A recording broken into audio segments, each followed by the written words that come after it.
Hermanos, tengan su Biblia abierta en Marcos 4, 26 al 29. Cuando un campesino está sembrando, ¿cuál es su esperanza? ¿Cuál es la esperanza de un campesino cuando está sembrando? ¿Cuál es? Cosechar. Él no se va a fatigar. La agricultura es una faena muy dura. Uno enfrenta un sol duro. Encima tiene que muchas veces trabajar encorvado y sobre todo cuando está sembrando. La esperanza de un campesino, de un labrador, es la cosecha. Y el Señor quiere, desea, ordena inclusive que nosotros seamos plantas, que crezcamos, que maduremos, que demos fruto para cosecha, para la cosecha de Él. Somos las plantas de Dios que Él espera que crezcan responsablemente y que se glorifican en nosotros a través del fruto que no es nuestro tampoco, sino del Espíritu Santo. Y una persona entregada verdaderamente al Señor da fruto a 30, a 60 y a 100 por uno. Una semillita, rendidos al Señor. Es increíble lo que Dios puede hacer a través de nosotros si nos rendimos de corazón a lo que Él ordena. En Efesios 4:11, no parte su dedo tampoco de Marcos 4, 26 al 29, pero busquemos Efesios, cuál es el objetivo del Señor. En Efesios 4, 11 dice, y Él mismo constituyó a unos apóstoles, a otros profetas, a otros evangelistas, a otros pastores y maestros. Dios mismo constituyó. Dios constituyó a este pastor, constituyó a los maestros de la escuela dominical, constituyó a los discipuladores, a los evangelistas. ¿Con qué propósito? ¿Cuál es el fin? El verso 12 dice, a fin de perfeccionar a los santos para la obra del ministerio. El fin de constituir todos estos hombres dotados con dones de enseñanza es para perfeccionar, para madurar a los hijos de Dios, para que participen en la obra del reino de Dios. Y dice, para la edificación del cuerpo de Cristo. La iglesia es una continua edificación, no para. Y es más, es así, cuando uno está haciendo una obra, uno no detiene la obra porque se pierde la sinergia, la continuidad, es un proceso. ¿Y cuál es la idea? El verso 13, hasta que todos lleguemos a la unidad de la fe. Todos tenemos que llegar, los que están congregados en esta iglesia, debemos todos llegar a la unidad, a tener un mismo pensar, un mismo hablar, un mismo parecer. Y es posible, independientemente que haya personas de diferentes nacionalidades aquí, con culturas diferentes, inclusive de razas diferentes, de niveles de escolaridad diferentes, en Cristo podemos tener una unidad en la fe. Unidad de la fe y del conocimiento del Hijo de Dios, a un varón perfecto, un varón maduro, dice, a la medida de la plenitud, de la estatura, de la plenitud de Cristo. Es decir, que el propósito de la iglesia es una crianza, es un crecimiento para madurez, donde todos tenemos posibilidad de llegar a crecer. ¿Y por qué? Porque no depende de nuestra inteligencia humana, sino del Espíritu Santo que mora en nosotros. Si no, sería un imposible. Por tanto, nadie puede decir que se va a quedar en kindergarten. No, todos vamos a crecer. Inclusive mi mamá, yo vengo de un hogar de educadores, mi mamá se llevaba los estudiantes, muchachitos que no estaban creciendo a la par en el salón, sino que se quedaban rezagados, se los llevaba a la casa para mejorar su rendimiento. Al final del año estaban en el mismo nivel. Entonces, gracias a Dios que no hay tarados aquí, no hay retrasados. ¿Por qué? Porque el Espíritu Santo nos da la sabiduría. para entender la Biblia, porque si no, no la entiende nadie. Entonces Dios quiere que todos crezcamos para ser obreros en el ministerio del Señor. Entonces este texto que vamos a ver, busque Marcos 4, 26 al 29, este texto me lleva a mí a dos principios como plantas que somos para crecer y madurar. Dos principios en este texto precioso. El primer principio que aparece en esta porción bíblica es que la palabra que se siembra en el corazón siempre va a crecer, siempre va a crecer. Búsquense, por favor, búsquense en... Un segundo que se me desconfiguró esto. Volvamos a Marcos. Volvamos a Marcos 4.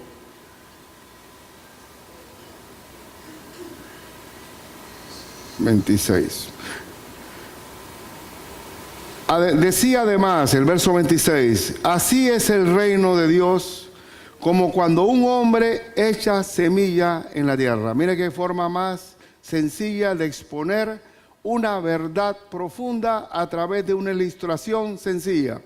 El reino de Dios es como cuando un hombre echa semilla en la tierra. Y dice, y duerme y se levanta de noche y de día, y la semilla brota y crece sin que él sepa cómo. Escuchen, cuando un labrador siembra la semilla, la tierra de por sí tiene nutrientes, lo único que requiere el agua, y esta semilla va brotando y va creciendo sin que el labrador sepa cómo. Es una maravilla. Cuando uno ve un árbol, cuando ve una plantación, comenzó con una semillita. Igualmente, la iglesia del Señor comienza con pequeños comienzos, o comienza por pequeños comienzos, es una redundancia. Comienza de una forma de menos a más, a más. Dice que el labrador duerme, porque el campesino duerme. El obrero tiene que dormir, tiene que descansar para seguir su faena al día siguiente. Y en ese interín, en ese proceso, aun cuando él esté dormido, la planta sigue creciendo. Quiere decir, y esto es lo que quiere indicar lo que Cristo está diciendo, que el crecimiento espiritual es obra total de Dios. No se requiere ser un maravilloso maestro con todo el dominio pedagógico. No tiene que ver con eso. Es la palabra de Dios sembrada en el corazón la que hace crecer la planta.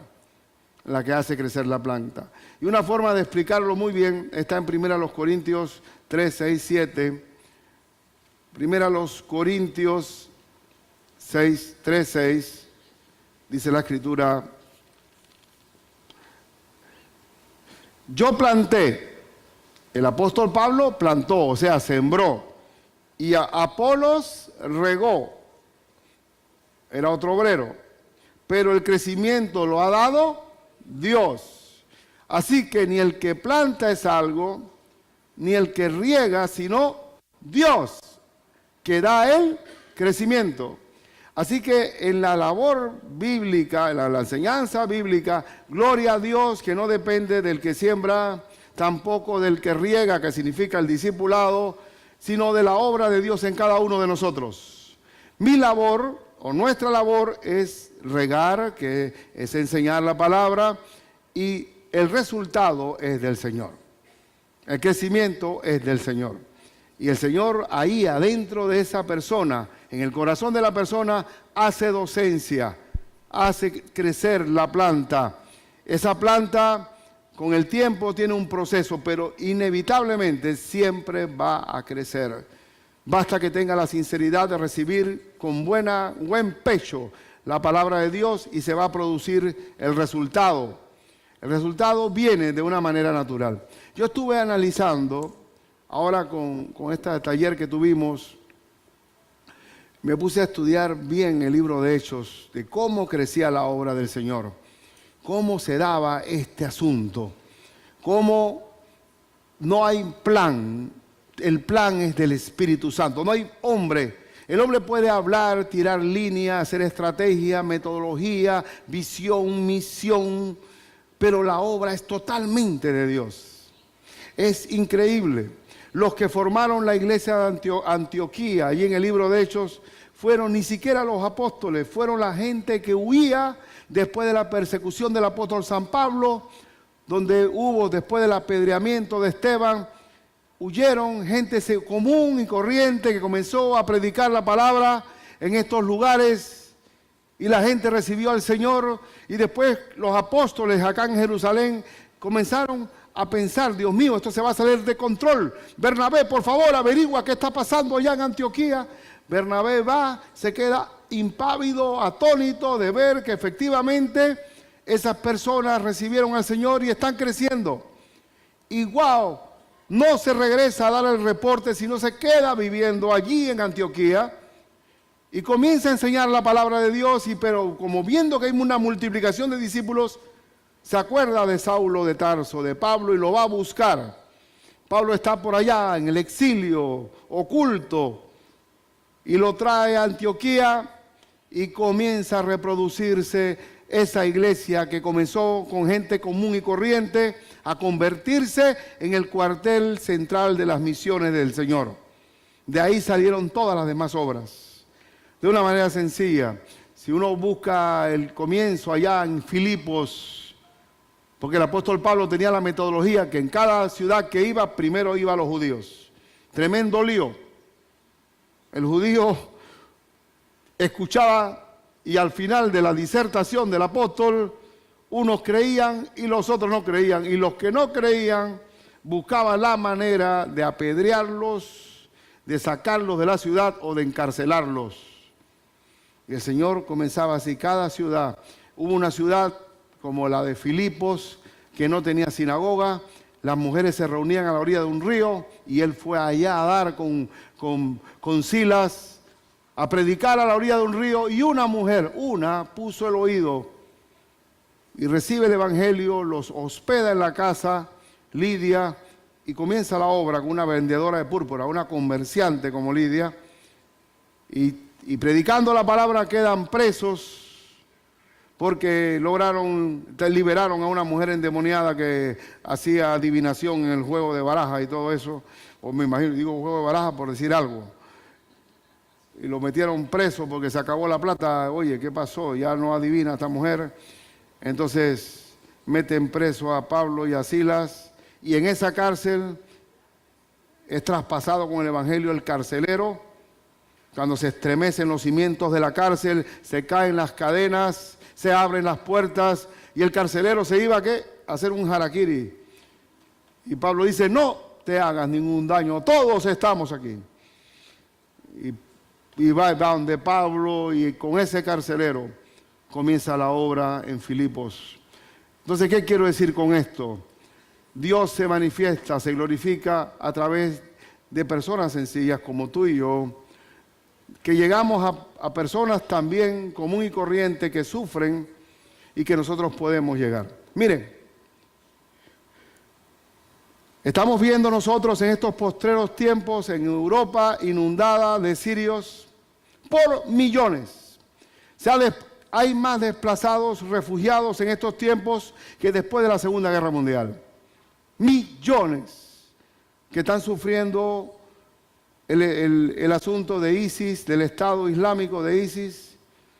Están viviendo el martirio de ser desplazados de su propia tierra por una dictadura religiosa, de imponer un Islam a espada. Y ellos escapan, y hemos visto cuadros de niños ahogados, y allí están en Occidente recibiéndolos. Europa no sabe qué hacer, Alemania ha abrigado bastante. ¿Qué está haciendo el Señor con todo esto? ¿Quiénes son los que tienen que manifestar misericordia en este momento? Que ellos están ahora mismo vulnerables, sencillos, hambrientos de amor.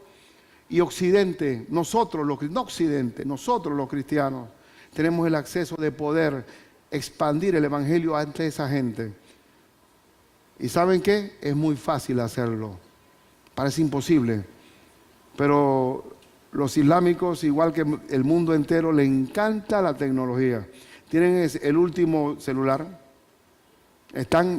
Tienen el celular. Yo siempre voy retrasado en la tecnología. Pero ellos tienen lo último de lo último. Y este hermano que nos enseñó a nosotros era un empresario muy próspero en los Estados Unidos, tan próspero que él llegó a multiplicar su empresa a 1.200 establecimientos en todo Estados Unidos. Y llegó a Cristo. Y él simplemente, con las redes sociales, invitaba por WhatsApp, en el tiempo de los iraníes todavía, que era peor. Tengo una invitación para los iraníes, hoy a los sirios. Los invito a un picnic y voy a hablarles del Señor Jesucristo. Los espero en tal cancha de fútbol. Pip, pip, pip, pip, pip. Se mandó eso allá, a la nube. Resultado, el estadio lleno de gente.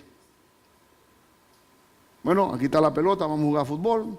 Allá están las parrilladas, vamos a comer todos aquí. Y de repente ya se cansaron, comimos, nos presentamos, siéntense al suelo que voy a predicarle a los sirios, a los iraníes. Hermano, la gente estaba así, hambrienta de Dios. Y le dice a los que abrieron su corazón, la semana próxima estamos reuniéndonos en tal lado. Ya, los que creyeron fueron para allá. Y dice, bueno, olvídate del Corán, aquí vamos a abrir la Biblia nada más. Porque cuando están en los territorios de ellos, el Corán es una discusión con el Corán y la Biblia. Dice, bueno, nosotros tenemos por principio, abrimos la Biblia y se acabó. ¿Usted se quiere quedar? Sí, bueno, y ahí comienza la cosa. Y uno se queda totalmente, el Señor, con esta vulnerabilidad. Porque cuando uno está en el suelo y está pasando páramo, y está refugiado, está indocumentado, está sin familia, ¿está abierta o no para recibir el Evangelio del Señor? Lo busca, lo quiere. Y nosotros tenemos el acceso a la paz, el acceso a la comunión, a la misericordia, al consuelo de Dios, y debemos hacerlo. Una de dos, o Europa ahora se va a poner más complicada, o el Evangelio de Cristo llega a toda esa gente. Igualmente Panamá, como he dicho, estamos inundados de mucha inmigración, pero Panamá, o llevamos el Evangelio de Cristo o importamos males. Y tenemos que estar abiertos al Evangelio del Señor. Y lo interesante es que ahora con las redes sociales influyen hasta en el voto electoral en los países.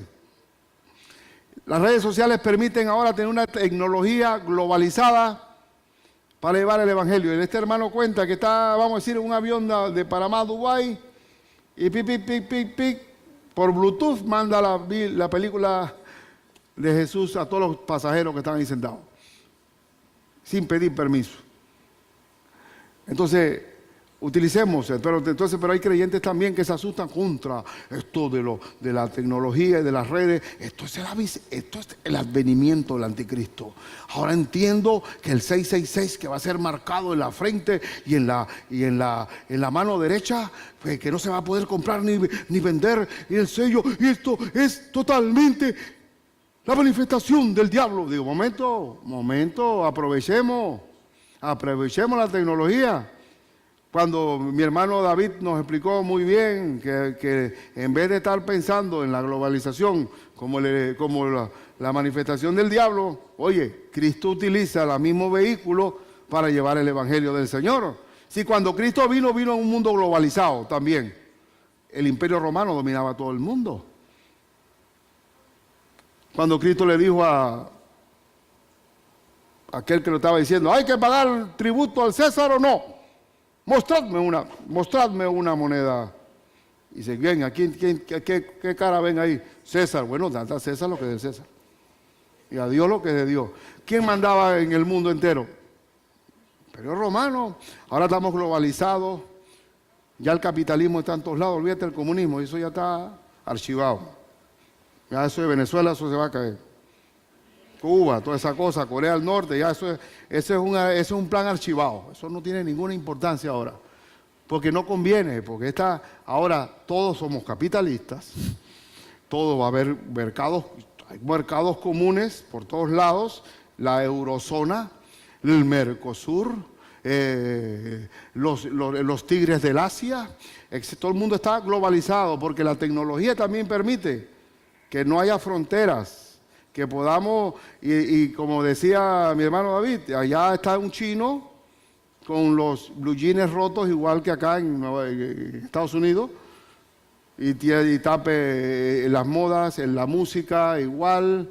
Estamos, ya la juventud, ¿tú crees que la vas a agarrar con una barba y un traje por allá abajo? No, señor. Ahora el mundo está globalizado y entonces nosotros tenemos que aprovechar eso. Aprovechar la tecnología, los mercados comunes. El McDonald's está allá en China, en la India, está por todos lados, está el Kentucky Fried Chicken, etcétera.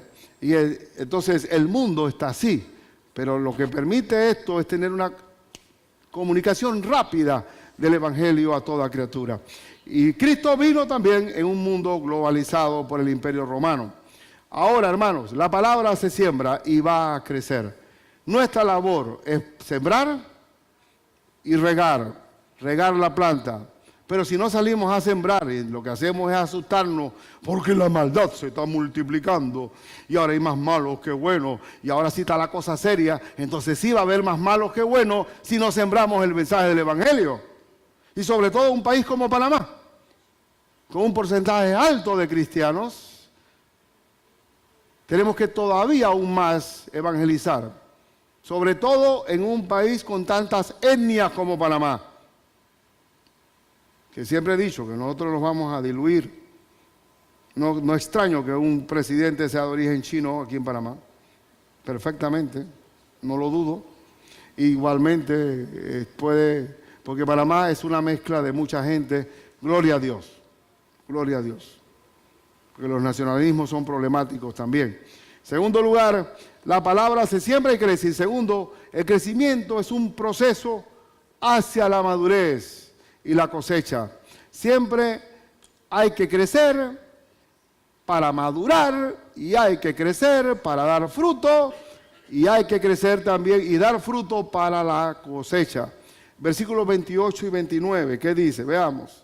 Versículos 28 y 29 dice, porque de suyo lleva fruto la tierra, primero hierba. ¿Qué sale después de la semilla? La hierba. Luego espiga, después grano lleno en la espiga, y cuando el fruto está maduro, enseguida se mete la hoz, porque la siega ha llegado. Es un proceso. Tú y yo somos hierba primero, después vamos madurando un poquito más, somos espiga, y en la espiga después viene el grano, y el grano madura, y viene la cosecha. Mi hermana una vez se trajo un campesinito, un niño campesino a su casa a vivir con ella, porque el niño se murió, el papá no tenía papá, la mamá quedó enferma con una enfermedad, no sé si era cáncer, la mamá con el tiempo después muere, mi hermana se trae al niño de 4 años nada más. Y cuando mi hermana se alistaba, se estaba vistiendo para ir al trabajo, dice, mamá, ¿vas para el monte? Sí, voy a trabajar, papá. Vaya, va, mamá. Y yo aquí vagueando, mamá, así, niño así. Y mamá, a mí se me están pasando las mazorcas. Ya no, se me va a pasar las mazorcas, la mazorca de maíz. Porque cuando el tiempo de la siega llega, ¿qué hay que hacer? Rápidamente participar en la cosecha, porque si no se daña, los granos se pudren, el maíz. Por eso que para ser campesino no hay que ser descuidado. Eso no es trabajo de computadora, hermano. Cuando es cosecha, y cuando no lo dejo para mañana. Tiene que hacerlo rápido, como este niñito que decía, se me están mojando las mazorcas, se me está pasando la cosecha. Igualmente hay que ser diligente y cuando es tiempo de cosecha, inmediatamente ir a cosechar. Y así el Señor nos llama, dice la Biblia, por boca del Señor Jesucristo, que ya los campos están blancos para la siega. Búsquese en Juan 4, 35, 38. Juan 4, 35, 38. Dice: ¿no decís vosotros, aún faltan 4 meses para que llegue la siega? He aquí os digo, alzad vuestros ojos y mirad los campos. Mirad qué significa, observa bien, porque ya. ¿Cuánto? ¿Porque qué? Ya. ¿Qué es ya? Right now. ¿Ah? Ya están blancos para la siega. ¿Y blanco qué es? Ya están maduros para cosechar. Hay mucha gente que está esperando la voz de un cristiano, de un hijo de Dios, para entrar al reino de los cielos. Existe toda. Dice, pero ¿cuál es el problema? Que la mies es mucha, pero los obreros son pocos. Cuando uno tiene muchos obreros debe sentirse contento, porque los obreros en la iglesia del Señor escasean. Son oro puro. El obrero cristiano es oro puro porque son pocos. Y Cristo está diciendo aquí, ya están blancos para la siega. Y el verso 36, y el que siega recibe salario y recoge fruto para vida eterna, para que el que siembra, diferente, goce juntamente con el que siega. Aquí se ve la sembrada y la cosecha, porque en esto es verdadero el dicho: uno es el que siembra y otro es el que siega. Y el Señor quiere que participemos, sea sembrando o cosechando.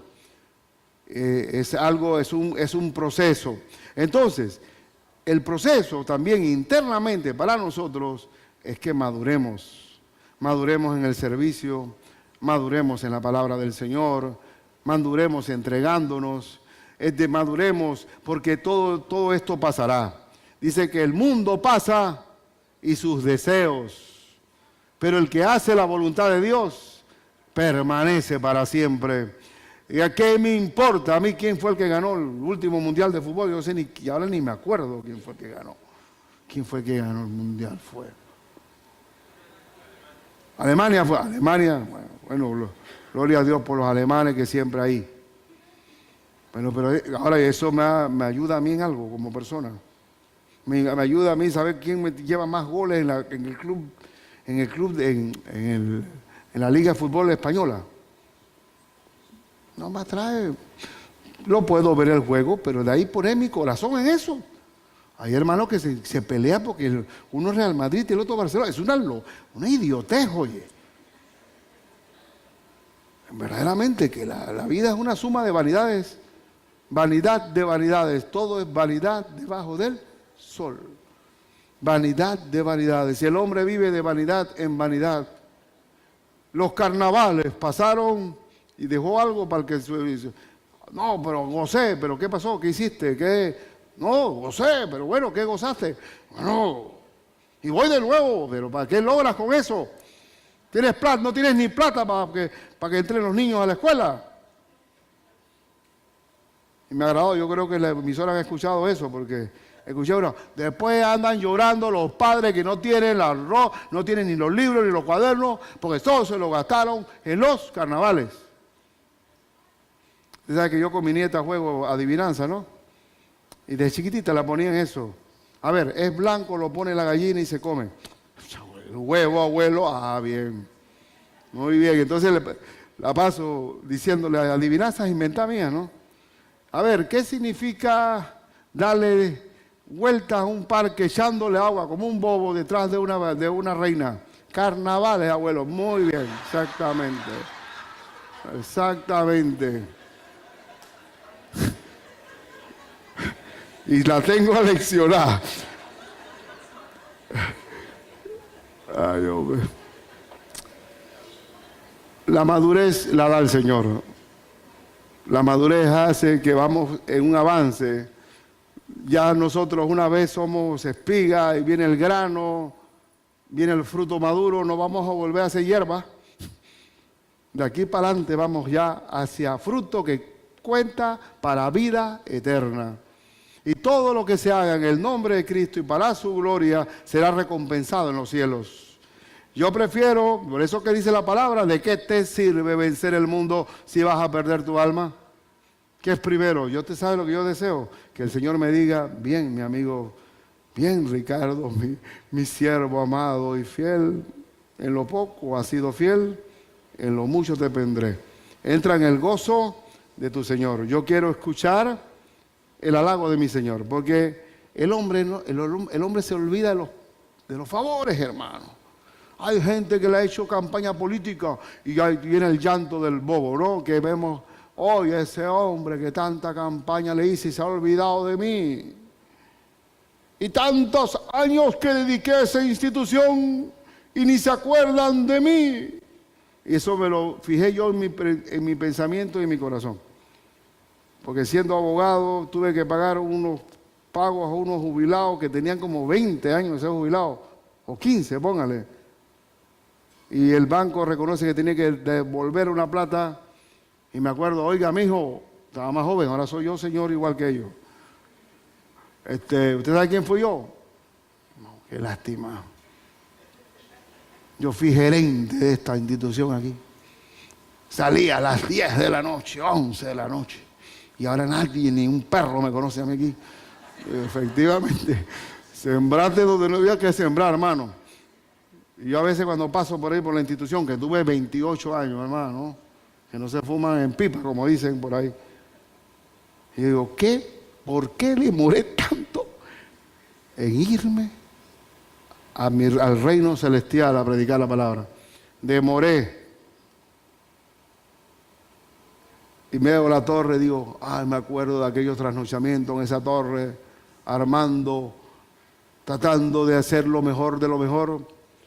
Y efectivamente igual, me ha tocado ir y no me conoce nadie. Nadie me conoce, mi hermano. ¿Y usted quién es? Nadie. ¿Por qué? Porque así soy el hombre, pero todo lo que se haga en Cristo para su gloria, es así, no lo olvida el Señor. Aquí no hay aquel monumento en los Estados Unidos y que existe en otros lugares también, el monumento al soldado desconocido. Hay soldados que han sido enterrados y no se sabe quiénes son. Y entonces hay un monumento para aquellos que no se sabe quiénes son. Con Cristo no pasa eso, mi hermano. Con Cristo no pasa eso. Porque siempre en las guerras los nombres que no se olvidan son las de los generales. Eisenhower, que MacArthur, que Patton, y de ahí el raso no existe. Pero con Cristo el mínimo soldado se conoce. Inclusive alguien obligado lo llevaron, un soldado romano lo empuja y dice, lleva usted la cruz, lleva usted ese madero. Sí, pero yo vengo cansado del campo. Digo, dale, ve, llévalo. ¿Quién era ese? Simón de Cirene. Ahí está su nombre. Y eso que fue un servicio obligado. Pero después, guiando a Cristo, se conectó y se convirtió al Señor. Inclusive sus hijos Alejandro y Rufo, porque dicen después Alejandro y Rufo. Y hasta Pablo dice que la mujer de Simón de Cirene, mi madre, aquella que es como mi madre, habla sobre Simón de Cirene. Pero el nombre, cada vez, una mujer que derrama el perfume en el nardo puro con Cristo, y los discípulos, y sobre todo Judas, que era el que se rebuscaba de todas las ofrendas, se enojó porque dice, oye, esos 300, eso debieron ser como 300 denarios. ¿Cuántos pobres hubiéramos ayudado ahí? ¡Qué barbaridad! ¿Cómo se desperdició eso? Oye, él estaba diciendo, 300 denarios que hubieran entrado a mi bolsillo. Porque muchas veces se usa a los pobres nada más para el discurso, ¿ah? Y sin embargo dice Cristo, no le digan nada, ella me ha hecho un favor, me ha prestado este ungimiento con este perfume tan caro, es una preparación para mí, sepultura, y esta mujer siempre será recordada. ¿Y la recordamos o no? ¿Quién la hizo recordar? Cristo. Y cada cosa que se haga, cada cosa, inclusive dice el Señor, si tú le brindas un vaso de agua fría, mira, con el tiempo de Cristo no había nevera. O sea que te preocupaste por buscarla, no sé cómo, la enfriaste.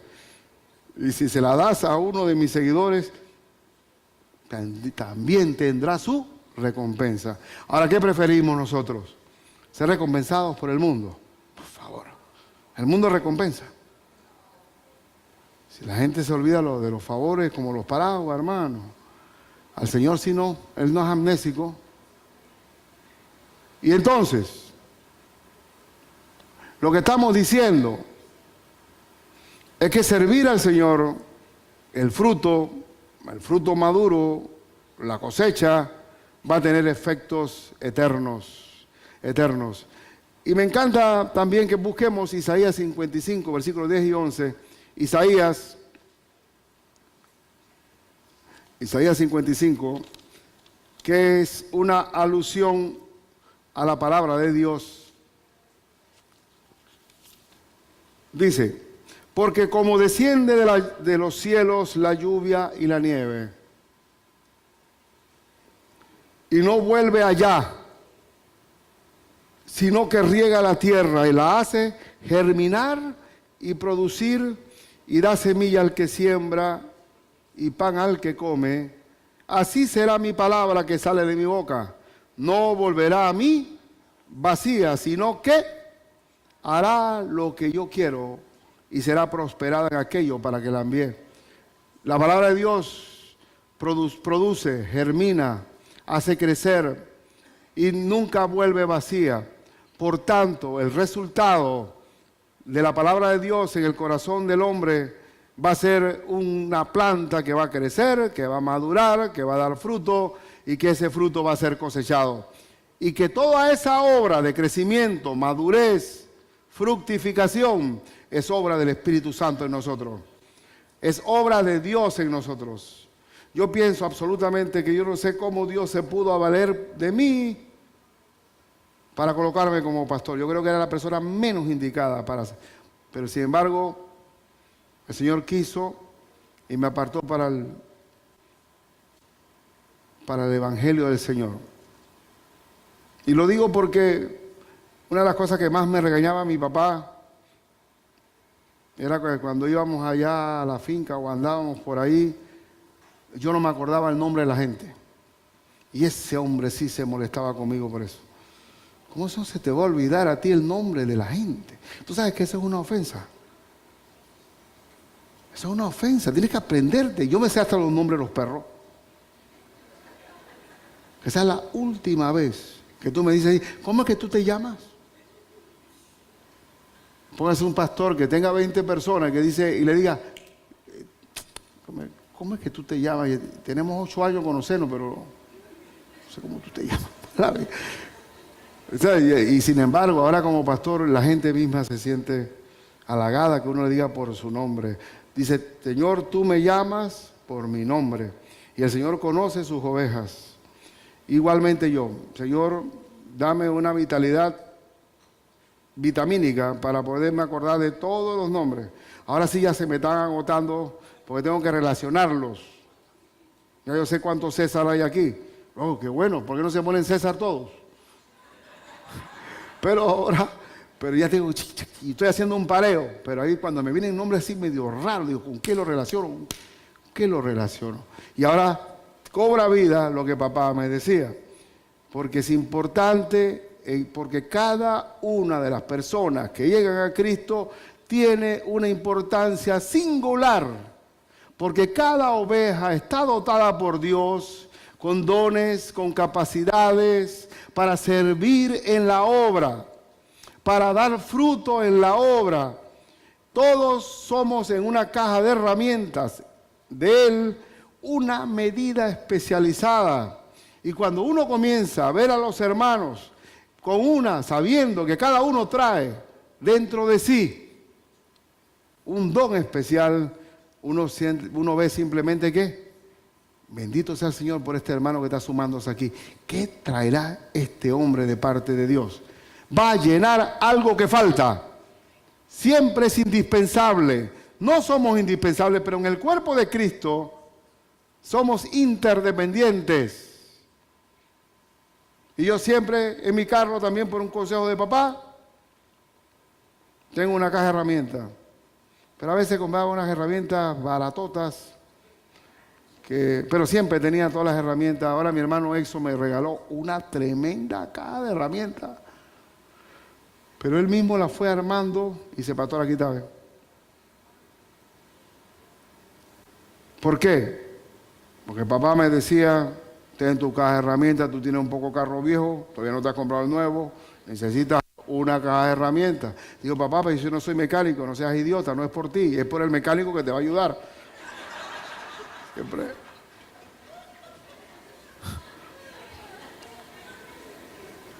Mi papá tenía su manera de hablar, ¿no? Pero ahí quedó, ahí quedó. Y ahora no necesito tanta herramienta porque los carros, gloria a Dios, son nuevos. Pero de todas maneras, ¿cómo sirven, hermano? ¿Cómo sirven? Entonces, ya como pastor, tengo que valorar todos los hermanos que están creciendo, que tienen que dar fruto, que el servicio, la obra del Señor es una necesidad y que uno a medida que sirve en la obra del Señor crece, fructifica y piense en las recompensas celestiales, en los galardones celestiales. Porque donde están tus tesoros, ahí también está tu corazón. Está tu corazón. Y Gálatas 6:9, y con eso terminamos para una aplicación final. Gálatas 6:9.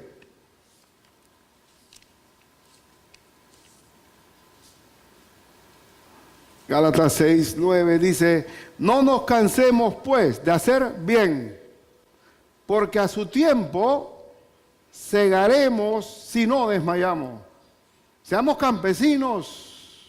El campesino tiene una cualidad maravillosa que se llama la paciencia, que no es del hombre del siglo XXI, la paciencia. Pero la paciencia es una virtud cristiana de saber esperar en el tiempo de Dios el resultado del trabajo. Trabajemos por la obra sin descanso, porque tarde o temprano, ¿qué? Segaremos. Y solamente te doy una exhortación final: crece y siembra, crece. Crece de hierba, de espiga, de grano maduro, de cosecha, crece. Pero también te va a tocar sembrar. ¿Cuántas personas tú has traído al Evangelio del Señor? ¿Cuántas personas tú puedes bendecir con el amor, la compasión de Cristo que está al alcance tuyo? Quizás no quieres hacerlo para no pasar una vergüenza o que te tilden de fanático, pero sin embargo no te puedes extrañar, te vas a extrañar que hay gente que está esperando que alguien le hable del Señor, que están pasando una sed y hambre de justicia que necesita ser saciada por Cristo.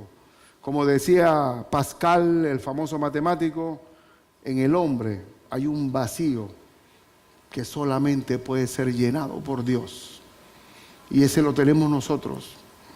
Sembremos en el círculo de nuestras relaciones, como yo, que fui ganado por mi compañero de trabajo. Así que hay un canto